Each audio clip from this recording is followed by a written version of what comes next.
Shalom. Thanks for joining me. I'm continuing to read in Matthew chapter 8. Remember, Matthew chapter 8 and 9, where Matthew groups together a series of miracles that Jesus does in order to demonstrate and show the authority that Jesus has over many aspects of things. So here in this section, in chapter 8, we start in verse 14, and just read a couple. It's just verse 14, 15, 16, and 17. And this is entitled, Jesus Heals Many. So here we are. When Jesus came into Peter's house, he saw Peter's mother-in-law lying in bed with a fever. He touched her hand, and the fever left her, and she got up and began to wait on them. When evening came, many who were demon-possessed were brought to him, and he drove out the spirits with a word, and he healed all the sick. This was to fulfill what was spoken through the prophet Isaiah. He took up our infirmities and bore our diseases. Now that's a quote from Isaiah chapter 53, verses 4 and 5, where it says that he healed us by his wounds. Now, what this is demonstrating is the authority of Jesus not only over the spiritual world, but also over the biological world, because he not only is casting out demons, but he is healing physical diseases. Now, it's also significant to note this. This is the town of Capernaum, which is kind of in the north-central coast of the Sea of Galilee. It is an active archaeological site today, and Peter apparently lived there. He had a mother-in-law, which means Peter was married. Okay, you don't pick up a mother-in-law for free. They come with the bride, in case you were wondering. You got to get married to get a mother-in-law. So here was Peter married. Now, there's an organization called Biblical Archaeology, and they have a website, biblicalarchaeology.org, and they literally have information about the archaeological dig of Peter's house in Capernaum, along with photographs and pictures, amazing things to find out. So just to let you know that was there. Now notice something. Peter's mother-in-law was sick in bed with a fever.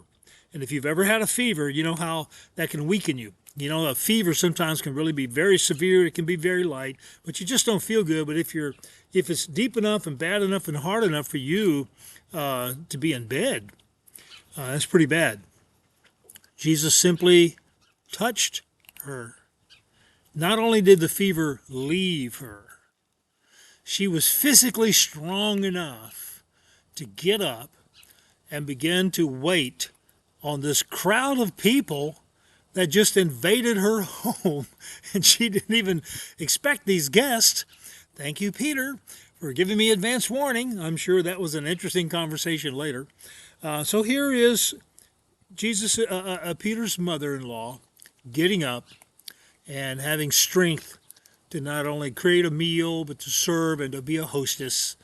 And I can only imagine how grateful she was for that healing. Now, it's also important to note this. People were bringing demon-possessed people to this house, Peter's home, because they knew this is where Jesus was. And he drove out demons. Now, we're going to talk more about demons at the end of chapter 8. But know this. How did he drive a demon out? With a word. Just as he healed the centurion's servant by speaking the word, so it is with the demon. Jesus' authority is so great, he simply speaks the word, and they are driven out. Notice there's no rituals, incantations, all kinds of other stuff, crosses, incense, whatever, rituals and things that everybody has to do. Jesus simply speaks the word, and by the way, if you belong to Jesus, that same power, that same authority is in you. It doesn't take rituals and things of that nature to overcome the evil spirits. Just say the word. Believe in Christ. Also, it's interesting. Jesus healed the sick. There's a distinction between those who are physically sick and those who are demon-possessed. And even though those who are demon-possessed may also show physical sicknesses, because the demons can do that, but once the demons are gone, they are healed. In physical sicknesses, Jesus either touched or spoke the word, and they were physically healed. Jesus healed many there at Peter's house.